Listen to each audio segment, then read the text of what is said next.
La chronique bourse, la quotidienne Zone Bourse, Anthony Bondin.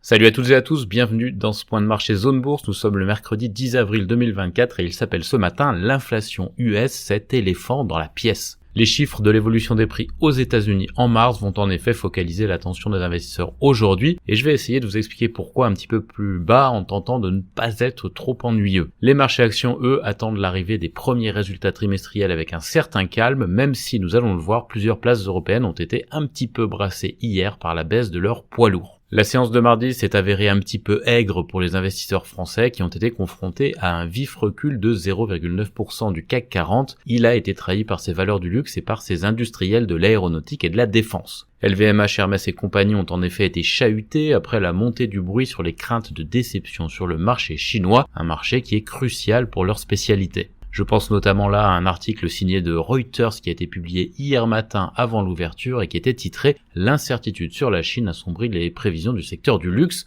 Sa portée a sans doute été accrue par la proximité de la publication des performances trimestrielles de LVMH, c'est prévu le 16 avril, et de L'Oréal le 18 avril. Quant aux entreprises liées à la défense, elles ont subi un retour de flamme généralisé et pan-européen, puisque Thales, Leonardo, Rheinmetall ou BAE Systems ont toutes chuté de plus de 4% hier. Du côté de Leonardo, c'était même plutôt 8%. Pourquoi ? Eh bien parce que Goldman Sachs a publié une note sectorielle jugeant les valorisations élevées. Et Bernstein a aussi publié dans le même sens, ça a renforcé la chute en la rendant probablement excessive au regard de l'état du monde et de la lame de fond du réarmement. Mais enfin, ça a quand même beaucoup pesé sur les indices européens hier. Et à l'inverse, les indices qui étaient plus riches en valeurs défensives ou liés aux matières premières comme le SMI suisse ou le FTSE 600 ont très bien tenu la distance en limitant leurs pertes. Côté États-Unis, Wall Street a connu une séance assez attentiste dans une actualité de plus en plus réduite du côté des sociétés, à tel point d'ailleurs que j'ai eu du mal à trouver des informations intéressantes pour garnir la seconde partie de cette chronique matinale d'annonces d'entreprises nord-américaines ce matin. Et ça s'explique aussi par la quiet période qui précède les annonces de résultats trimestriels durant laquelle les sociétés cotées s'abstiennent généralement de publier des informations importantes, elles les réservent pour leur communiqué de résultats. Le S&P 500 et le Nasdaq, eux, ont repris un petit peu de terrain pendant que le Dow Jones perdait 0,02% après avoir déjà cédé 0,03% la veille. On voit que ça bouge pas beaucoup quand même. Allez, comme promis, je vais essayer de vous fournir une grille de lecture de l'inflation américaine qui doit être publiée cet après-midi. Ce n'est pas l'exercice le plus simple puisque les relations de cause à effet ne sont pas toujours évidentes sur les marchés financiers. Mais enfin, pour planter le décor, les investisseurs attendent avec impatience la prochaine salve de résultats trimestriels pour alimenter leur optimisme. Mais l'évolution des taux directeurs américains reste l'éléphant dans la pièce pour employer une expression anglo-saxonne typique. Pour que l'éléphant reste invisible, il faut que les investisseurs gardent un espoir raisonnable d'assouplissement monétaire, c'est-à-dire de baisse de taux. À l'inverse, la configuration moisie que tout le monde espère éviter serait que la Fed annonce explicitement que les taux ne pourront pas baisser cette année ou pire, qu'ils pourraient remonter.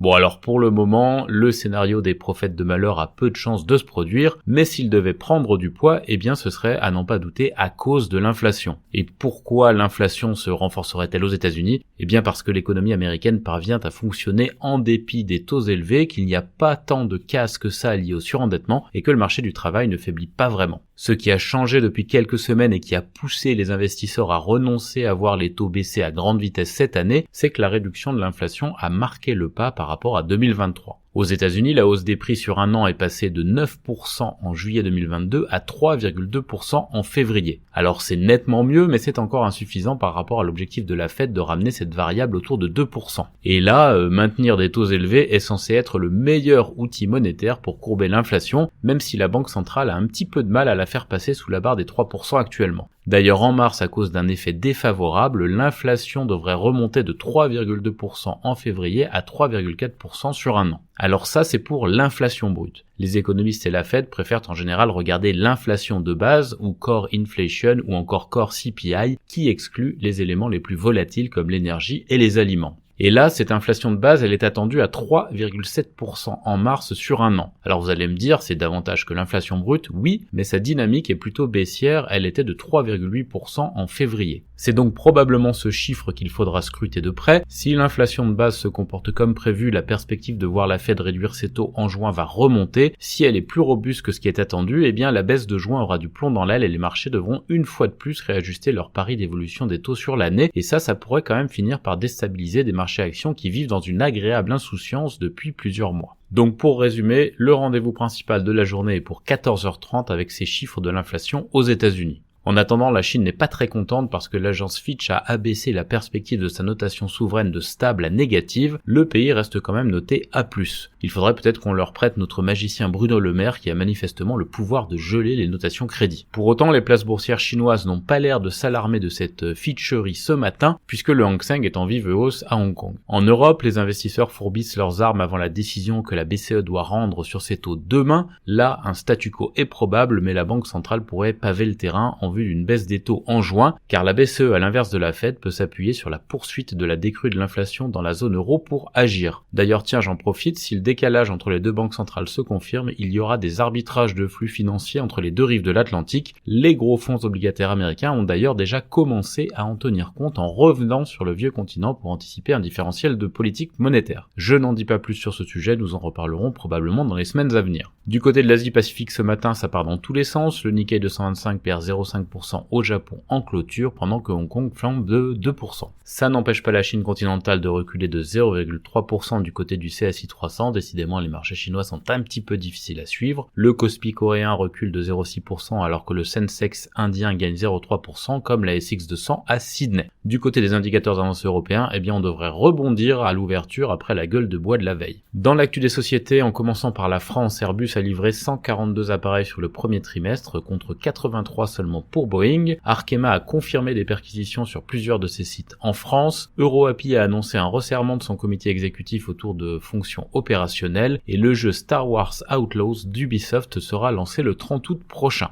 Roche-Beaubois de son côté se renforce en Chine, Pizzorno Environnement a remporté un beau contrat dans le sud de la France, Inat Pharma va présenter des données d'efficacité précliniques pour son composé IPH45 et Transgène et NEC ont présenté les premiers signes de bénéfices cliniques de leur vaccin individualisé contre le cancer TG4050. Sirius Media a dévoilé sa stratégie et s'emploie à renégocier sa dette et du côté des publications du jour, en France on a Kaufmann et Broad, Fleury-Michon, Terravet, InPlanet ou encore Ecomiam. À l'international, côté publication, le chocolatier Barry Callebaut a subi une chute de 40% de son bénéfice d'exploitation en raison de l'explosion des coûts de transformation du cacao. Du côté de l'Europe, on a des perquisitions chez Nestlé dans les Vosges autour des décharges de bouteilles plastiques. Orange, de son côté, déploie l'IA dans ses opérations via un accord élargi avec Google Cloud. Frasers et Next envisagent l'achat de la branche européenne de Ted Baker et Novartis va supprimer 680 emplois dans le domaine du développement de produits, dont 440 en Suisse. On reste en Suisse où Roche annonce le marquage CE pour son premier diagnostic compagnon du cancer du sein et Julius Baer doit combler des lacunes en Allemagne selon la BaFin, le gendarme financier allemand. Enfin, Doc Morris obtient l'approbation de l'Allemagne pour le remboursement numérique des ordonnances électroniques et BMW s'associe à Rimac pour la technologie des batteries de véhicules électriques. Du côté de l'Amérique du Nord, Intel lance au T3 une nouvelle version de sa puce d'intelligence artificielle Gaudi 3 pour concurrencer Nvidia. Apple a doublé ses investissements en Inde à 14 milliards de dollars pour s'extirper de la production en Chine. Et Boeing, décidément, fait l'objet d'une nouvelle enquête de la FAA après qu'un dénonciateur ait identifié des défauts dans le fuselage du 787.